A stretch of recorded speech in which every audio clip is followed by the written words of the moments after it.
তোমার রুমটা সার্চ করব, পরীর গহনা হারিয়ে গেছে। মানে কি বলছো ভাই এসব? তোমার কি আমাদেরকে চোর মনে হচ্ছে? হ্যাঁ, গয়না চুরি করলে তো চোর মনে করতেই হবে।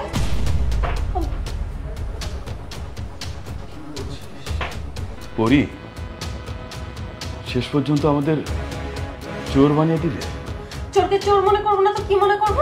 সাধু মনে করবো? বাবা রে বাবা, কালকে যখনই আমাকে গয়নাটা কিনে দিয়েছে তখনই শকুনের নজর পড়েছে। যতক্ষণ না অব্দি গয়নাটা সরাতে পেরেছে ততক্ষণ মনে হয় রাতে ঘুমোতেও পারেনি। আপনারা কি পাকা চোরের চোর, এক রাতের মধ্যে গয়নাটা হাওয়া করে দিলেন। ওই যে কথায় আছে না, অভাবের স্বভাব নষ্ট, আপনাদের হয়েছে সেই দশা।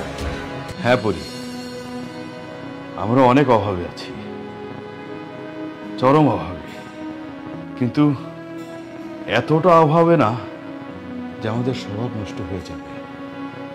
আমরা নিজের ঘরে চুরি করব, শেষ পর্যন্ত আমাদের চোর বলতেও ছাড়লে না। ভাইয়া, আমি তোমাদেরকে চোর মনে করিনি।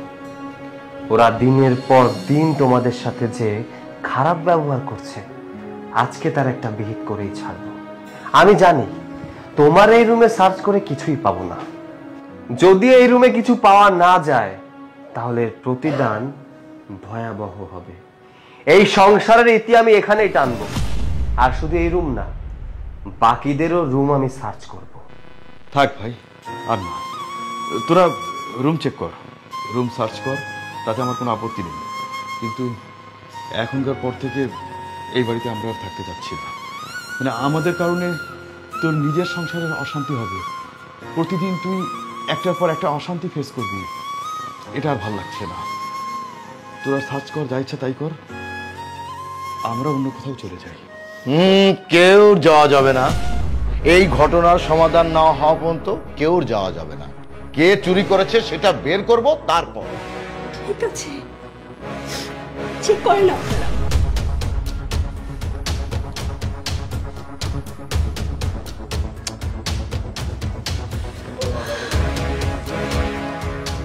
আঙ্কেল, বুঝতে পারছেন না কোথায় রেখেছিলেন? এখানেই তো রেখেছিলাম। শিওর আপনি? আরে হ্যাঁ, নিজের হাতেই তো আমি এখানে রেখেছি। কি বলছো? না না, মানে আমি রাখবো কেন? আরে মানে এই এই অপো, শাকিল, সত্যি করে বলো কোথায় রেখেছ? সবাই শুনেন, গহনা এই রুমে না, আমার পকেটে আছে।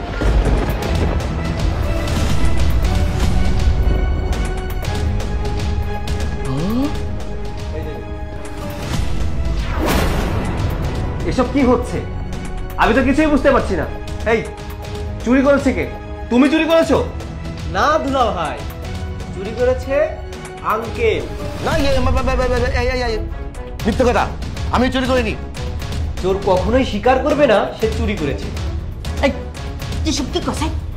এসব কি বলছিস? বাবাকে তুই চোর বানাচ্ছিস? আপু, তোমার বাবাই চুরি করে এদেরকে ফাঁসিয়ে দিতে চেয়েছিল। কি বললি?